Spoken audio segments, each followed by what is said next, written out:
बाबा तुम यहाँ अकेले रहते हो? बोले हाँ अकेला रहता हूँ। डर नहीं लगता? बोले डर किसका, जंगल है, जानवर हैं। बोले जानवर से तो कोई डर नहीं। बोले आदमी? बोले आदमी कोई आता ही नहीं है। बोले डर किसका होता? बोले आदमी का होता है। आदमी को आदमी तो डराता है, लेकिन तुमने तो अनजान के लिए द्वार खोल दिया। बोले इस दरवाजे पर कोई आता नहीं, आया है तो मेरा अपना बनकर आया है। बोले बाबा बाहर बारिश बहुत हो रही है, आज रात हमको यहाँ रहना पड़ेगा। इस बेचारे के पास जो भी कुछ कपड़े थे वो बिछाए और कहा बैठ जाओ।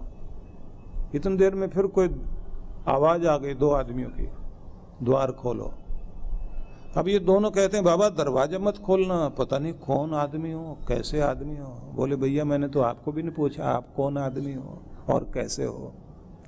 जब तुम अच्छे हो तो वो भी अच्छे होंगे, आ जाने दो। सहारा ढूंढने के लिए आए हैं, मेरी झोपड़ी आज किसी का सहारा बनने लगी है तो कितनी अच्छी बात है ना, आने दो। किसी के दर पर कोई आया हो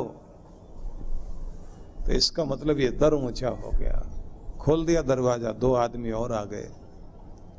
जगह छोटी है, 5 लोग अंदर हैं। अब ये 4 जो अभी 2 पहले आए थे, 2 अभी, ये सब मिलके कहते हैं बाबा तुम बहुत बोले हो, तुम्हें कोई भी ठग लेगा, तुम्हारा कोई भी कुछ छीन लेगा। उन्होंने कहा मेरे पास तो प्यार ही तो है, अगर वो छीन लेगा तो बहुत अच्छी बात है, उसके पास भी रह जाए मेरे पास भी रह जाए, प्यार से रहें। और इन दोनों आदमियों ने जो अभी अभी आए थे, इन्होंने फटाफट दरवाजा बंद करके और पीठ टिका के खड़े हो गए। नहीं अब नहीं खोलना, अनजान लोगों के लिए आप दरवाजा खोल लेते हो। इतनी देर में फिर आहट हुई, दरवाजा हिला, लेकिन कोई बोला नहीं। अब ये चारों एकदम आवाज देते हैं अंदर जगह नहीं है, कहीं और तलाश करो जगह। बूढ़े आदमी ने कहा भैया बाहर बारिश बहुत हो रही है, इतने कठोर मत बनो, दरवाजा खोलो। दरवाजा फिर हिला, अब बोला कोई नहीं। अंदर वाले बोले अंदर जगह ही नहीं है, कहां किसको रखोगे। बूढ़ा उठा और बोला अब जो कोई आया है ना वो मेरा अपना है, वो मेरे साथ रहता है। अच्छा बाबा तुम्हारा अपना कोई है? बोले हाँ। दरवाजा खोला, एक बकरी का बच्चा अंदर आ गया। अब ये सब चिल्लाए जानवर के लिए जगह है। बोले ये तुम्हारे लिए जानवर होगा। बाबा यहाँ जगह है ही नहीं। बोले है ना।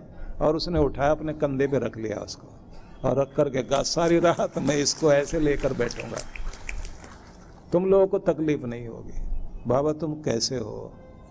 बोले मुझे समझ में नहीं आ रहा कि तुम शहर में रहने वाले कैसे हो, तुम्हारा दिल इतना छोटा क्यों है?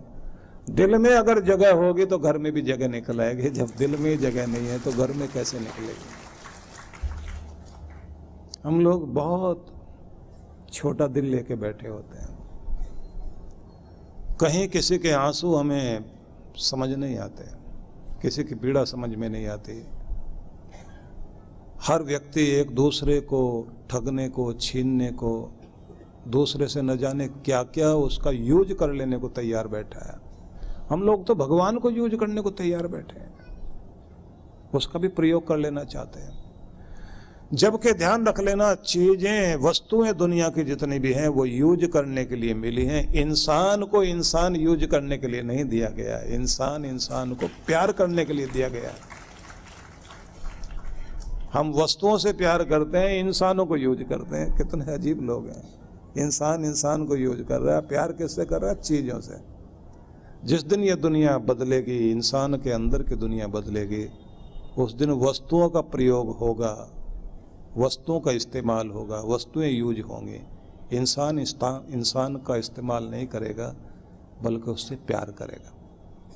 इसलिए आपसे ये कहना चाहता हूँ कि जब भगवान श्री कृष्ण ये कहते हैं कि मेरे मन वाले हो जाओ, तुम्हारा मन तुम्हारा न रहे, मेरा हो जाए, तो यहाँ उनका संदेश है कि तुम्हारे मन की विचारधारा, तुम्हारा चिंतन, उसमें मैं बस जाऊं, वो दिव्य हो जाए, वो डिवाइन माइंड हो जाए आपका, दिव्य मस्तिष्क हो जाए, दिव्य मन हो जाए। और जैसे ही आपका मस्तिष्क दिव्य होता है, सोचने का ढंग ही बदल जाएगा, बात करने का ढंग बदल जाएगा। तब लगेगा कि ये आदमी दुनिया में है लेकिन दुनिया जैसा नहीं है, कुछ अलग ही दुनिया का आदमी है। ऐसे आदमी से शांति मिलती है, ऐसे लोगों के साथ बैठने से चैन मिलता है। और भगवान जब आपको यह अवसर देता है तो ध्यान रख लीजिए, कोशिश करो कि हम अपनी दिव्यता बरकरार रखें, अपने अंदर के देवतापन को मिटने न दें। क्योंकि भगवान ने मनुष्य को ऐसा बनाया है कि यहाँ देवतापन भी है, मनुष्यत्व भी है, पशुत्व भी है। हम चाहें तो किसी जगह भी रुक सकते हैं, पशुपन पर भी रुक सकते हैं, जानवर बन जाएं, हैवान बन जाएं। चाहें तो हम मनुष्य होकर विचारशील बन जाएं, और ऊपर उठें तो हम देवत्व को प्राप्त हो जाएं, दिव्यता आ जाए। क्योंकि दिव्यता क्या है? देवताओं के बारे में कहा जाता है कि जो लेते नहीं देते हैं, और अगर लेंगे भी सही तो देने के लिए लेते हैं, कि लिया तो कई गुना बढ़ाकर वापस करना है। धरती को बीज दिए तो अनेक गुना बढ़कर वापस हो गए, आग में जो आहुति डाली वो अनेक गुना बढ़कर वापस हो गई। जो भी देवताओं को दिया जाता है उसका मतलब होता है कि देवता लेते नहीं हैं, देवता अनेक गुना बढ़ाकर वापस करते हैं। समाज से अगर कुछ आपने लिया है और उसे लौटाने की चाह आपके अंदर है, इस धरती से, इस समाज से, इन लोगों से मैंने कुछ पाया, इन्होंने मुझे कुछ बनाया, अब मेरा फर्ज बनता है मैं समाज को लौटाऊं। और जब आप लौटाने वाले बनते हैं, बस यहीं से देवतापन जाग जाता है। ये चाहिए हमें। किसी पेड़ के नीचे बैठा हुआ व्यक्ति जब थैंक्स करता है कि किसी ने मेरे लिए लगाया, अब मैं भी कुछ पौधे लगाऊं, बस यहीं से भाव जागा। कोई भी व्यक्ति ऊंचाई पर जा सकता है। झारखंड की एक तुलसी नाम की महिला ने मीलों लंबे जंगल को तैयार करने में अपनी जिंदगी लगा दी। बरसात में जाके बीज बोकर आती थी। झारखंड में ही हजारीबाग डिस्ट्रिक्ट है, हजारी नाम का एक किसान 1000 बाग लगाए उसने, उसके नाम पर पूरा डिस्ट्रिक्ट है। व्यक्ति का नाम खो गया, हजारीबाग हो गया। कोई भी व्यक्ति कुछ भी दुनिया में कर सकता है। कोई एक महिला यूरोप से आई थी हिंदुस्तान में, जिसको लोग देखते थे कि कहीं पर भी कुछ बीज फेंकती भी जाती थी, तो लोग पूछते थे ये क्या है, तो कहती थी फूलों के बीज हैं। कि मैंने आपके देश में आकर पढ़ा था कि महान पुरुष लोग जिधर से गुजर जाते हैं उधर प्रसन्नता के फूल खिला करते हैं। तो मैंने सोचा कि मैं तो प्रसन्नता दे नहीं पाऊंगी, लेकिन फूल खिला सकती हूँ, बीज गिराऊंगी।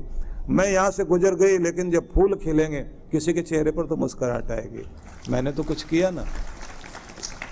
कुछ भी कर सकते हो आप। ये जब आपके अंदर दिव्यता आती है, इस दुनिया के लिए कुछ करना चाहते हो आप। दुनिया के महान महान वैज्ञानिक हुए, जिन लोगों ने इस दुनिया का दुख दूर करने में मदद की। मैडम क्यूरी ने, ये जो रिसर्च करने वाले लोग होते हैं ना, अपने को गला देते हैं, खुद के हाथ पांव गल गए उसके। आप सोचिए, जिसने टिटनस का इंजेक्शन बनाया, जिसने प्लेग का टीका खोजा, खुद मर गए बेचारे, दुनिया को बचा गए। क्योंकि इस समय उदाहरण देने के लिए उनकी मैं लंबी चर्चा करूं, सार बता देता हूं कि वे लोग भी रहे जिन्होंने इस दुनिया के लिए ये परमाणु बम बनाया। हिरोशिमा नागासाकी पर जब बम्बार्डमेंट हुई, दुनिया दहल गई उससे। अमेरिका ने तो अपनी पावर दिखाई। अभी भी आप अमेरिका में जाएं, हम लोग उस शहर में गए जहां पर वो 3 बम के खोल रखे हुए हैं। और उनके नाम रखे हुए उन्होंने, लिटिल बॉय, फैट मैन, ऐसे करके नाम रखे हुए। ये वो बम थे जिन्होंने दुनिया में अमेरिका का लोहा मनवाया। पर आप लोग जानते हैं कि हम लोग कितनी भी धमकी दे दें, परमाणु बम हमारे पास भी एटॉमिक पावर है, ये कितनी खतरनाक होती है। 10 साल तक तो उस जमीन पर कुछ उगता ही नहीं जहां पर ये गिर जाए। 5-7 पीढ़ी तक बच्चे आगे अगर जन्म भी लें, कोई बच भी गया तो सब अपंग होंगे। और जहां बम गिरा और जहां तक उसका रेडिएशन फैला, हवा में इतना बड़ा जहर और इतना बड़ा असर। मैं एक व्यक्ति की डायरी पढ़ रहा था जापान के उस समय की, जब ये घटना घटी, कि मैंने वो नरक का शहर देखा। खाल सबकी उतर गई, पिंजर पिंजर पानी में दौड़कर छलांग लगा गए, और वहां मैं हड्डियों के पिंजर को तैरते हुए देखता हूं। मैं उस सार में बताना चाहता हूं कि आदमी है, उसके अंदर दिव्यता है तो क्या खोजता है? अच्छी चीजें। और किसी आदमी के अंदर सिर्फ अपनी मैं आ जाए तो क्या खोजेगा? अपना रोब गांठने के लिए दुनिया को डराया जाए, दुनिया को पीड़ा दी जाए। आप सोचिए, जिन लोगों ने भी इस दुनिया को बचाने में मदद की, उनके अंदर दिव्यता थी, और जिन्होंने इस दुनिया में रोब गांठने के लिए गलत तरह की चीजें की, दिमाग उनके पास भी था लेकिन दुनिया को पीड़ा दे गए। अल्फ्रेड नोबल नाम का एक व्यक्ति हुआ, साइंटिस्ट था, जिस व्यक्ति ने डायनामाइट की खोज की थी। डायनामाइट से जो है ये कितने सारे चट्टानों को, पहाड़ों को उड़ा दिया जाता है, रास्ता बनाने के लिए भी प्रयोग करते हैं, और फौजी लोग प्रयोग करते हैं। डायनामाइट जमीन में बिछा देते हैं, पीछे कोई आए तो उड़ जाएगा। लेकिन उस व्यक्ति ने डायनामाइट बनाई तो वो तो विस्फोटक चीज है, तबाह करने की चीज है। उसके बारे में अखबार में कहीं ये छप गया कि अल्फ्रेड नोबल मर गया। मरा होगा कोई सामाजिक नेता अल्फ्रेड नाम का, और छापने वाले ने अल्फ्रेड नोबल का नाम छाप दिया। और उसके बाद में प्रतिक्रियाएं आती हैं। हमारे यहाँ तो अब शुरू हुई है, व्हाट्सएप से लेकर के फेसबुक और जो भी डिजिटल वर्ल्ड है उसमें ये सब प्रतिक्रियाएं आती हैं जल्दी जल्दी। तो वहाँ अखबारों वाले जो है प्रतिक्रिया लेते थे, आदमी मरा है उसके बारे में क्या राय है। बहुत लोगों ने राय भेजी अखबार में, वो छपे, वो आदमी अल्फ्रेड नोबल सुबह सुबह अखबार पढ़ रहा है, लिखा अल्फ्रेड नोबल मर गया, और जिंदा बैठा है। फिर प्रतिक्रिया पढ़ता है, रिएक्शन क्या लोगों के। एक रिएक्शन था अल्फ्रेड नोबल मृत्यु का देवता, दुनिया को मारने का सपना देखने वाला दुनिया से जाता रहा, अच्छा हुआ, क्योंकि उसने दुनिया को क्या दिया? उसने दुनिया को मारने वाली चीज बनाकर दी, यही आविष्कार किया। अब ये आविष्कार करके गया, इस तरह की प्रतिक्रिया 2-3 उसने पढ़ ली, तो गुस्सा अखबार वाले पर तो आया, लेकिन साथ में उसने सोचा मैं मर गया, मेरे बाद में मुझे कैसे याद किया जाएगा? ऐसे मैं साइंटिस्ट था, मैंने बहुत अच्छी चीजें बनाई, नहीं, मैंने ऐसी चीज बनाई जो दूसरों को मौत देने का काम करती थी, तो मुझे ऐसे याद नहीं किया जाना चाहिए। मुझे याद किया जाना चाहिए कि शांति के लिए इस आदमी का योगदान था, दुनिया का भला करने के लिए, विकास वाली चीजों के लिए इसका योगदान था। इसने दुनिया के साहित्य के लिए, लोगों के अंदर अच्छी भावनाएं पैदा करने के लिए अच्छे काम किए, अपनी सारी दौलत उठाकर एक जगह इकट्ठी की, ट्रस्ट बना दिया और कहा शांति के लिए जो भी दुनिया में बड़ा काम करेंगे उनको मेरे नाम से, नोबल नाम से प्राइज मिलना चाहिए। और उसके बाद दुनिया में नोबल प्राइज शुरू हुआ। उसका पैसा जिंदा रह गया ना दुनिया में, उसका पैसा दुनिया में जिंदा हो गया कि उसका लगाया हुआ पैसा अब वर्ल्ड का सबसे बड़ा पुरस्कार, विश्व का सबसे बड़ा पुरस्कार क्या है? नोबल प्राइज, जिसके लिए बड़े बड़े राष्ट्र के अधिनायक, नायक, शासक तरसते हैं। लेकिन विचार कर देखिए कि एक व्यक्ति की जिंदगी में देवत्व जागा तो कितने 6 तरह के नोबेल प्राइज दिए जाते हैं विश्व शांति के लिए। दुनिया में कोई दवाई के क्षेत्र में, मेडिकल साइंस में किसी ने तरक्की की हो, कोई खास चीज करी हो जो दुनिया को बचाने के काम आए, सबके लिए प्राइज दिए जाते हैं और पूरे विश्व में चर्चा होती है। कैलाश सत्यार्थी ने बच्चों के लिए काम किया, उसको नोबेल प्राइज मिला। अमाला को मिला, अमाला यूसुफ जई, जिसकी चर्चा कल मैं कर रहा था। तो क्या बताना चाहता हूं आपको, जब किसी के हृदय में परमात्मा उतरता है, किसी के विचारों में वो उतरता है, उसके अंदर एक दिव्यता आती है।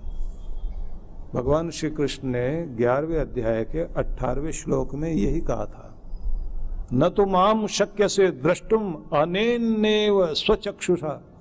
तो मुझे देखना चाहता है ना अर्जुन, इन आंखों से नहीं देख पाएगा। फिर दिव्यम ददामि ते चक्षु, तुझे दिव्य चक्षु देना चाहता हूं।